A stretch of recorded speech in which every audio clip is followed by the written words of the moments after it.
अस्सलाम वालेकुम नाज़रीन, एक बार फिर मैं राजुल हक कमर्शियल चैनल के प्लेटफॉर्म से आपसे मुखातिब है। आज हम बात करेंगे इस हालिया गवर्नमेंट की। इस हालिया गवर्नमेंट से लोगों को बड़ी शिकायतें हैं, बड़ी वो है, लेकिन हम इन शिकायतों को, इन परेशानियों को हम अभी डिस्कस नहीं करेंगे।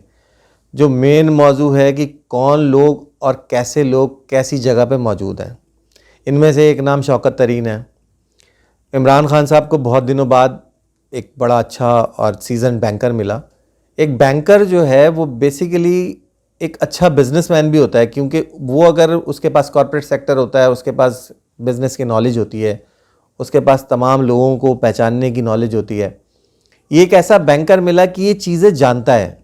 और माजी में भी जो इन्होंने अब बजट की तकरीर की और जो चीज़ें की, वो हमारी कमर्शियल चैनल के प्लेटफॉर्म से हमने गवर्नर स्टेट बैंक को इससे आगाह किया था कि आप ये चीज़ें अमेज़ॉन लेके आएँ, आप इसको ईबे को लाएँ, आप इसमें पेपॉल अकाउंट करें, आप इसमें माइक्रो बिज़नेस को इम्प्रूव करें।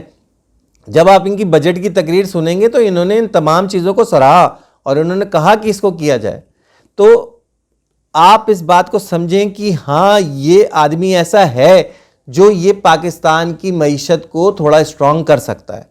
इसी हवाले से मैं आपको इस प्लेटफॉर्म से शौकत तरीन साहब को ये बात पहुंचाना चाहता हूं कि आप कराची के इंडस्ट्रियल एरिया पे थोड़ी तवज्जो दें। यहाँ की रोडें बिल्कुल ऐसी हैं, अगर आप साइट एरिया चले जाएं तो आप क्या समझते हैं कि एक फ़ॉरेन इन्वेस्टर या फ़ॉरेन बायर जो है वो किसी कंपनी में साइट एरिया में आके कोई ख़रीदारी करके जा सकता है? नहीं। आप वहाँ की रीस्ट्रक्चरिंग करें, इंडस्ट्रियल एरिया की रीस्ट्रक्चरिंग करें, वहाँ पे रोड्स बनाएं और ये जो इन्वेस्टर कल्चर है ना, इसको ख़त्म करें। जो बड़ी बड़ी इंडस्ट्री अगर वहाँ पे मौजूद हैं, आप इस पे NUF लगाएं, नॉन यूटिलाइजेशन फ़ीस इम्पोज करें कि जी या तो ये एक फ़िक्स कर दें अमाउंट कि इस अमाउंट के तहत इतनी जो कैपेसिटी है या इतनी जो एरिया है वो इतनी हम अगर बिज़नेस करें तो इतना प्रोड्यूस कर सकता है, आप उतना उस पर NUF लगा दें। आप देखेंगे कि ये इंडस्ट्री वापस चलना शुरू हो जाएगी। आप देखेंगे कि तमाम चीज़ें वापस रन करना शुरू हो जाएंगी। हमारा इस वक्त जो इंफ्रास्ट्रक्चर है इंडस्ट्रियल एरिया का, ये बहुत ख़राब है। आप एक तरफ स्कीम्स तो ला रहे हैं, लेकिन आप इसकी रीपेमेंट्स का आप सोच सकते हैं कि इसकी रीपेमेंट्स कैसे होंगी? किसी भी लोन की जो आप लोन देंगे कस्टमर को, उसकी रीपेमेंट्स कैसे होंगी? जब तक उसका काम आगे नहीं चल रहा होगा वो आपको रीपेमेंट्स नहीं कर सकता। अगर इंडस्ट्री नहीं चल रही होगी, उसके एम्प्लॉय की तनख्वाह नहीं मिलेगी, वो आपको रीपेमेंट्स कैसे करेगा? आपसे लोन लेके तो चला जाएगा, लेकिन वो 90 के डिफ़ॉल्ट में चला जाएगा। आप उसको सूट फाइल करना शुरू कर देंगे, आप उस पर रिकवरी करना शुरू कर देंगे। तो आप जो रीपेमेंट्स के लिए जो आपको पैसे दरकार हैं, उसके लिए जो रीपेमेंट्स करेगा उसको फैसिलिटी प्रोवाइड करना, अगर आप इस पर थोड़ी सी तवज्जो दे दें तो मैं ये समझता हूँ कि ये इंडस्ट्रियल एरिया जो है वो बहुत बूम करेगा, बहुत आगे जाएगा और आपको भी इससे बहुत पजीराई मिलेगी। क्योंकि अगर हमारी मईशत ठीक होती है, डॉलर स्ट्रांग हो जाएगा, आप एक दुनिया में आपका नाम होगा कि जी आप आए थे और आप इस चीज़ को समझते थे, क्योंकि आपने माजी में जो बैंक्स का तजुर्बा है, जो आपने बैंक्स में काम किया और जो माजी में काम किया और अभी भी जो हालिया आपके जो एफर्ट्स हैं और जो वर्ल्ड वाइड आपको जो शोहरत है और जो आप जो बेसिकली आप समझते हैं। देखिए, माजी में भी मैं इसको नहीं जानता कि किसने करप्शन की और कहाँ चला गया। मुझे तो हम लोग तो बेसिकली हमारे ये चैनल कभी भी किसी हवाले से किसी आदमी पे क्रिटिसाइज नहीं करता। हम सिर्फ एक चीज़ जानते हैं कि हमने आपको वो बातें बतानी है जिसको अगर आप समझते हैं कि मान ली जाए तो आपकी उसमें भलाई हो। हम विन विन पोजीशन पे काम करना चाहते हैं। हम आपको सिर्फ जो मसले मसाइल हैं उससे आगाही देते हैं, आप उसको समझते हैं कि हाँ ये ठीक है, आप कर दें। मैंने गवर्नर स्टेट बैंक को बहुत लिखा, 10 दफ़ा कहा और इनको बार बार ये कहता रहा कि पेपॉल अकाउंट इंट्रोड्यूस कर दें। माइक्रो बिजनेसमैन जो है, माइक्रो बिजनेस इंप्रूव कर जाएगा। आपने अमेज़ॉन तो लिया है, लेकिन आप पेपॉल को नहीं ला रहे।